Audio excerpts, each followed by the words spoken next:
श्री गणेशाय नमः। श्री सरस्वत्यै नमः। श्री वेदपुरुषाय नमः।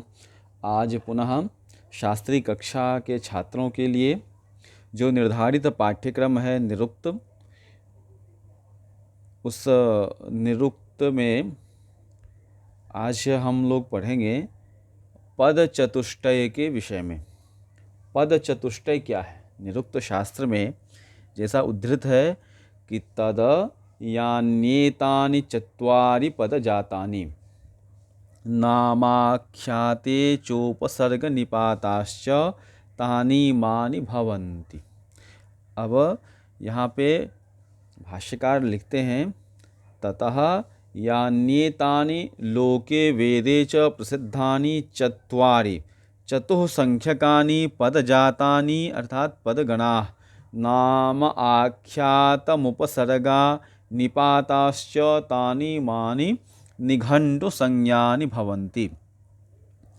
पूर्व में हमने पढ़ा था निघंटु शब्द कैसे बना, तो निघंटु के बारे में पढ़ा और वह किस प्रकार से निघंटु शब्द जो कहा जाता है वह किस प्रकार कहा जाता है, वह मूल शब्द क्या है, निघंटु है, उसको निघंटु किस प्रकार कहा जाता है। निरुक्त शास्त्र में ये पंचविधम जो निरुक्तम है, वर्णागमो वर्ण विपर्ययस्य द्वौ चापरो वर्ण विकार नाशौ धातोस्तदर्थात् शयेन योगस्तदुच्यते पंचविधम निरुक्तम। यहाँ तक आपने पढ़ा था। उसके बाद निघंटु में जो वर्ण विपर्य से निघंटु शब्द कहलाने लगे वह भी आपने पढ़ा। इसके बाद आता है पद चतुष्टय। तो पद चतुष्टय में हमने देखा कि नाम, आख्यात, उपसर्ग और निपात ये शब्द के 4 भेद बतलाए गए हैं। कौन कौन? नाम, आख्यात, उपसर्ग और निपात। यहाँ पे है तद ये यान्येतानि चत्वारि पद जातानि। तद शब्द से क्या बोध होता है? तद मतलब वह क्या, वह क्या, तो निघंटु संज्ञक जो है, निघंटु संज्ञक जो है वह क्या है, उसके विषय में कहते हैं। यानि एतानि, यान्येतानि, यानि एतानि, यानी जो, एतानि ये क्या, तो चत्वारि पद जातानि, चत्वारि पद जातानि। तो इसमें लिखा उन्होंने कि 4 प्रकार से शब्दों के भेद हैं, 4 पद जातियां हैं जो लोक और वेद में दोनों में हम लोग देखते हैं, सुनते हैं कि 4 प्रकार के पद जातियां हैं। अब कौन कौन है? तो नामा आख्यातम उपसर्गा निपाताश्च तानि मानि। तानि इमानि वे ही ये भवन्ति होते हैं। क्या होते हैं? निघंटु संज्ञक होते हैं। तो वह कौन कौन? नाम, आख्यात, उपसर्ग और निपात। अब क्रमशः नाम, आख्यात, उपसर्ग के विषय में बताया जा रहा है। सर्वप्रथम नामाख्यात लक्षणाधिकरण में कहा गया है तत्रेतन्नामाख्यातयोर्लक्षणं प्रदिशन्ति। भाव प्रधानम आख्यातम सत्व प्रधानी नामानि। तत्र मतलब शब्दों की उन 4 जातियों का। कौन कौन? वर्गों में जिनकी अभी निघंटु नाम भी कहा गया। वह निघंटु में क्या जानते हैं कि नाम, आख्यात, उपसर्ग और निपात ये 4 पद जातियां रहती है, जिसका एक संग्रह रूप क्या है? निघंटु। नामाख्यातयो, नाम और आख्यात का एतत् लक्षणम प्रदिशन्ति, यह लक्षण कहते हैं क्या? तो भाव प्रधानम। तो भाव अर्थात क्रिया है, प्रधान क्रिया है प्रधान जिसमें वह क्या है? आख्यातम, आख्यात है, उसको कहते हैं आख्यात।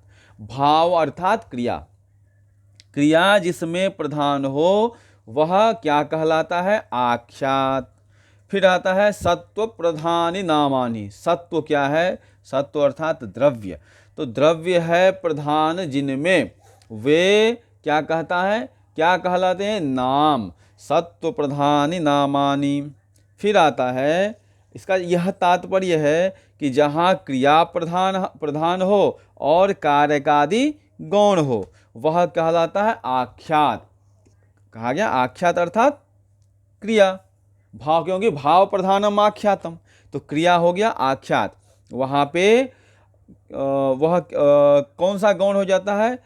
जहाँ पे द्रव्य प्रधान हो और क्रिया गौण हो वह नाम कहलाता है, और जहाँ पे कारकादि गौण हो और क्रिया प्रधान हो वह क्या कहलाता है? आख्यात। यह स्पष्ट है, जिसका नाम चलता है उसकी मुख्यतः विशेषता होती है, वह मुख्य धारा में होता है, उसकी प्रधानता होती है। जहाँ नाम है वहाँ नाम की प्रधानता होगी, जहाँ क्रिया है वहाँ क्रिया की प्रधानता होगी। जो वह क्रिया क्या कहलाता है? आख्यात। वह सत्व क्या है प्रधान? वह नाम। आख्यात जैसे पचति, भुंगते आदि, ये जो के नाम, ये क्या है? यह क्रिया है। क्रिया हम लोग सब जानते हैं। फिर आता है नाम। नाम क्या है? जैसे किसी वस्तु व्यक्ति का नाम होता है, जैसे पुरुषः, रमा, धनम, ये इस प्रकार से जो नाम है उसको नाम कहते हैं। फिर आता है तद यत्रोभे भाव प्रधाने भवतः, तद यत्र, और जहाँ उभे भवतः, दोनों, कौन दोनों? जो पूर्व में हमने पढ़ा है नाम और आख्यात, यह दोनों, तो देवदत्त उदाहरण उन्होंने दिया है, देवदत्त पचति आदि वाक्य में वहाँ उन दोनों में भाव प्रधान अर्थात भाव प्रधानम ययो हो ते, भाव अर्थात क्रिया ही प्रधान होती है। वाक्य में क्रिया की प्रधानता होती है, यह सब जानते हैं। तो बिना क्रिया का वाक्य नहीं होता है। तो क्रिया, किसी भी वाक्य में क्रिया की प्रधानता होने से वह क्या होता है? तो वह आख्यात प्रबल हो गया। उसकी यहाँ पे उन्होंने जो लिखा है तद यत्रो भये भाव प्रधाने भवतः, भाव प्रधाने भवतः, यत्र उभे भाव प्रधाने, भाव प्रधानम ययोः ते, भाव अर्थात क्रिया ही प्रधानता होती है। जब जब दोनों नाम और क्रिया दोनों हो तो वहाँ पे भाव प्रधान होता है। इसलिए किसी वाक्य में क्रिया की प्रधानता होती है। अब आता है भाववाचक दर्शनम के भाव। पूर्वापरिभूतम भावमाख्याते नाचष्टे व्रजति पचति इत्युपक्रम प्रभृत्य पवर्ग पर्यंतम। भाव के विषय में कहते हैं पूर्वापरिभूतम, पौर्वपर्य से अवस्थितम, भावमाख्यातेनाचष्टे, भावम क्या है? यावन मात्र क्रिया को, और आख्यातेन आचष्टे, आख्यातेन मतलब आख्यात से, क्रिया से, आचष्टे मतलब कहते हैं। किसको? उपक्रम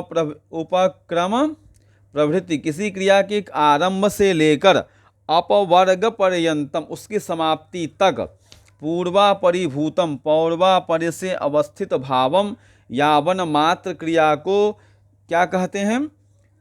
जिस प्रकार देवदत्तो लवपुरम व्रजति, इस वाक्य में वह देवदत्त जो वो जाता है, लवपुर को जाता है, तो क्या करता है? तो उसके मध्य में जितनी भी क्रियाएं हैं, उनके आवंतन क्रियाएं क्या होते हैं? वो समाविष्ट हो जाते हैं।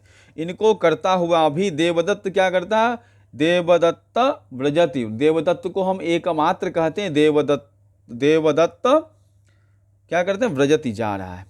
इसी एक मुख्य क्रिया से अभिहित होता है, उसको हम एक ही मुख्य क्रिया को बतलाते हैं कि वह देवदत्त जा रहा है। इस प्रकार यहाँ भी अनेक क्रियाओं से संपादन किया गया भी भाव अर्थात आख्यात शब्द से ही अभिहित है। कहा है कि क्रियासु बह्वीष्वभिसंश्रितो यः पूर्वापरिभूत इवैक एव क्रियाभिनिर्वृत्तिवशेन सिद्ध आख्यात शब्देन तमर्थ माहु।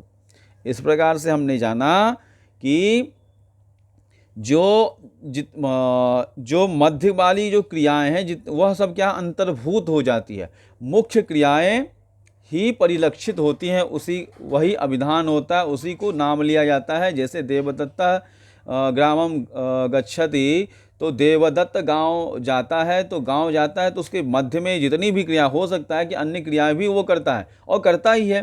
वस्त्र को पहनता है, फिर आगे वह उससे पहले भोजन करता है, वह जाने क्रम में कुछ अपना लेता है, किसी से बातचीत करता है, पूछता है, वाहन पे चढ़ता है, जो जितनी क्रियाएं हैं वह अंतर्भुक्त हो जाता है किसमें, तो वह जाने की क्रिया में, गच्छति की क्रिया में।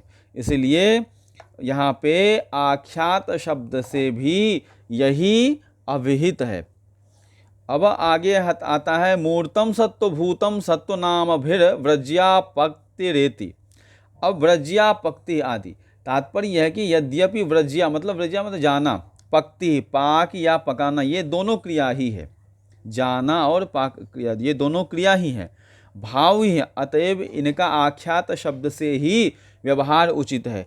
तथापि कृदभिहितो भावो द्रव्यवत प्रकाशते, कृदंत प्रत्यय से अविहित भाव द्रव्य की तरह लगने लगता है, वह भी द्रव्य की शक्ल में आकर के क्या हो जाता है, द्रव्य हो जाता। अतएव व्रज्या आदि आख्यात नाम छोड़कर नाम की पंक्ति में जा विराजते हैं, अर्थात आख्यात के लक्षण का यह अपवाद है।